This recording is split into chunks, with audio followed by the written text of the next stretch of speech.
What's good, everybody? It's your girl, Miss T Talk. I'm here with Laura of Ubran Glitz. How are you? I'm okay. And yourself? I'm doing well today. I love the piece you have going on, girl. You're giving me New Year's Eve vibes. So you have your own boutique. Yes. Online called Ubran Glitz. Mm-hmm. When did that start? It actually started in 2015. Oh, that's a long time. Yeah, a very long time ago. I was very young when I first started it. You know, it was kind of just something for me to do, like, on the side. But then it kind of turned into, okay, this is going to be my life. And the reason why that happened is because I started, like, researching. When you're younger, people ask you, what is it that you want to do? I want to be a doctor, a lawyer, whatever. I always used to say a lawyer, and I did an internship. Hated it. Oh my God. Internships is so crazy because I went through college without doing one internship. Not one. And everybody's like, you didn't do it? I was like, no. Because it was just like the time and energy to put towards What was your major? Radio and television. Oh, okay. Yeah. So I did radio and television. So I'd rather do like advanced classes than to do an internship because I was just like, I'm not. But with certain professions, I feel like you have to fill it out because True. it's like, okay, you say you want to be a lawyer, but you never been in a lawyer's shoes before. So it's like you don't want to go through 4 years of school, then another 4 years, and then. So, me, I always been the type to do all the internships. Let me dibble and dabble. I even worked. That's smart. I was working on Wall Street too. I was in financial services. How was that experience for you?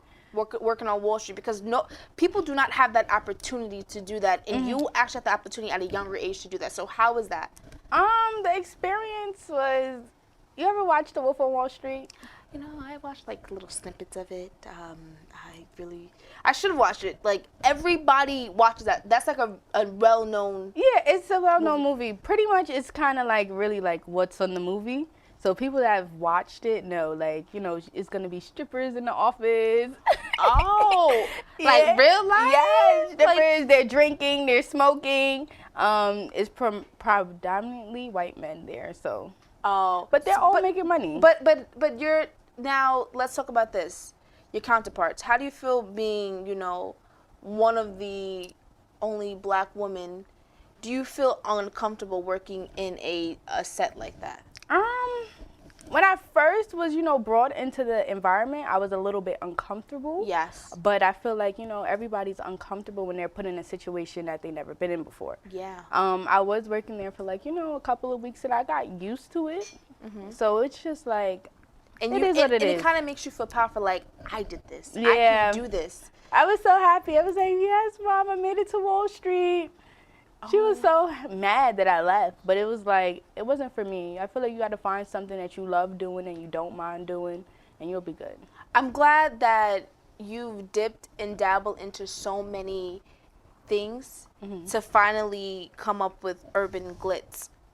And Ubran Glitz came out, 2015. So this is when I think Fashion Nova was probably trying to start. This is when the boutique era definitely was starting. So to even have that idea to create something like that 4 years ago, it was an amazing idea, and it's still going on till this day. Yeah, definitely. Ubran Glitz. Where did that name come from? Everybody asks me. I don't really know. Like, I kind of just made it up. I was sitting in my room and I was like, oh my God, I need a business name. I went through like probably a million different names, and I just landed on Ubran Glitz and I ran with it ever since. I love that name. It reminds me of, looking at that name, I'm like, urban. I love that term, urban. And then the glitz is what you're wearing. Yeah, it's like glam. And I love that. It's so glamorous and so out. So the shoes, is the watch, is it just the piece you're wearing is from Ubran Glitz? The shoes is from Ubran Glitz. This is a Michael Kors watch. Ooh, girl got that Michael Kors on. Hello. All right, so I definitely, that's nice. Are you into, I like the glittery. I'm so scared to wear like the glittery. Why? I gotta like, maybe I should have brought you a piece, girl. Yeah, like, and you have all different sizes on your small, your medium, and large. Yes. I'm working on my plus size. Yes. Yes. I'm a bigger woman. Now I'm going into the plus size because I have thick thighs, big top. I feel you. I'm like, and that's a good, that's also good.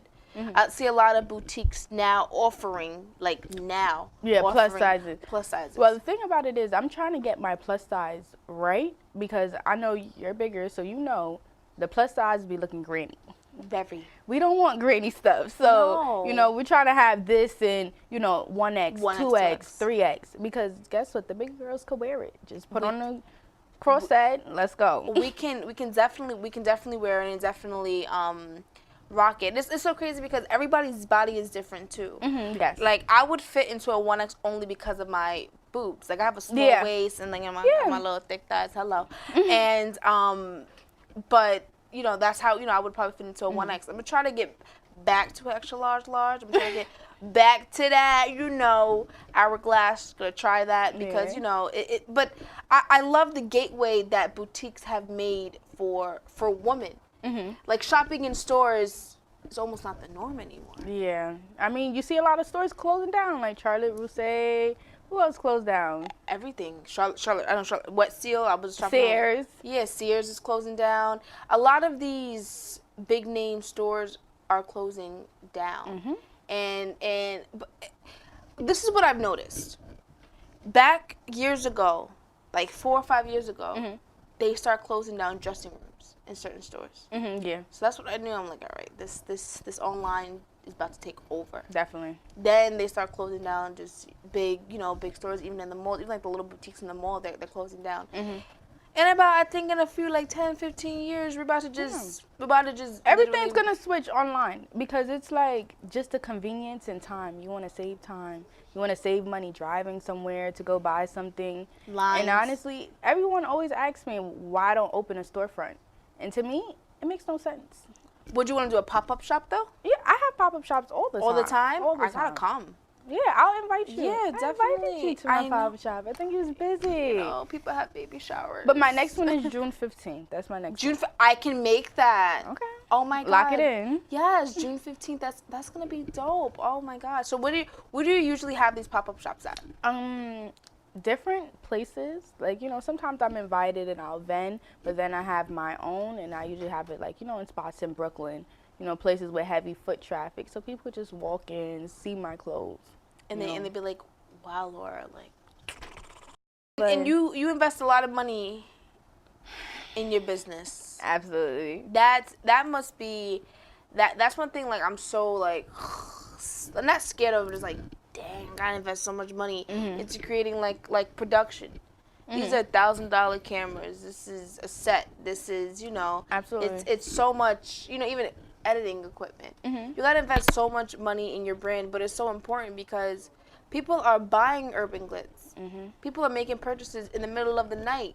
I've seen that with you. Yeah, 2 a.m. Yeah, making purchases. People are making purchases not only in the USA but in other places. And how do you feel about that people are looking at your stuff? I know you have the tracking to see where everybody's looking.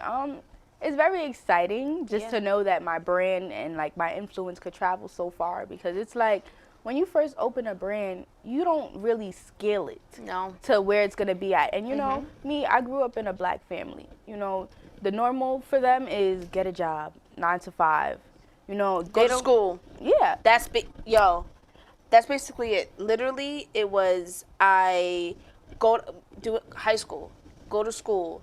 Then I go to college, and I'm like, don't get married, then have a kid. That's how that's the traditional. But it's like, my parents, I feel like they don't see. Like right now with my parents, I feel like I make more in a month than what they make. And it's really crazy because it's like my parents, they don't really see the scale of it. They came to my very first pop-up shop and they're like, oh my God. It's like, I feel like they have to see it to understand and believe, what's really going on here. Because, honestly, there's nothing wrong with getting a 9 to 5. But depending on what your lifestyle is, you're always going to need a side hustle. Yes. You're always going to need a backup, no matter how much money you're making. Yes. Having multiple incomes will make you a millionaire. Definitely. And you know that by being an entrepreneur, you know that. Yeah, definitely. You need 7 streams of income to be a millionaire. There we go. She's done her research. Because I know that too. Because I want to obviously, take that leap. And branch out. And branch out and, and make the 7 figures. People want to say, oh, I want to make 6 figures. Nah, make 7, 8 figures. Yeah. You want to just go above and beyond. Definitely. And money, so you can live comfortably. We live in New York. Yeah, it's expensive. It's so expensive. It's expensive, and honestly, for me, it's not about living comfortable. I want to have no restrictions in my life at all. Boom. Yeah. Exactly. Me either. I want to be able to do not like to do what I want to do. Like, oh, I can't do this because no. I want to be able to do it. We're young. Mm-hmm. We can go out and enjoy ourselves, and and rock us some urban glitz while we're doing it, right, girl? Honey, Yes. I love it. This is amazing. So we're going to expect more pop-up shops. Yes, definitely. Branching out. And I love how you traveled. I don't think people would know that you went to that certain extent to make quality clothing for us. Yeah, that is true. And I'm so glad that you said that on the show because that's amazing. I would think, people doing online, you're traveling to see what's going to look good on my ladies, what's going to look good on anybody when we go to the club, special occasions and stuff like that. Do you ever do any prom dresses? I did do prom dresses last year. I don't think I'll do it this year. It's a kind of, now people are going on Fashion Nova to really... Yeah, and people are making their own dresses. Like, Yes. Somebody made out of $40, somebody made a nice Fashion Nova dress. I'm like, oh, okay. That's nice. People are now starting to be creative, which I love. Yeah. And even your creativity of choosing these pieces, because what you're wearing right now, girl, I'm gonna have to get skinny and rock that on New Year's. Yeah. So Laura, it was so good having you on my show today. I really appreciate you coming here and strengthening and showing your entrepreneur. Like, I love that. Like, I love that so much in what you do. And you're going to go far. I can't wait to go to your pop-up shop, girl. Yes. Thanks for having me. You're welcome.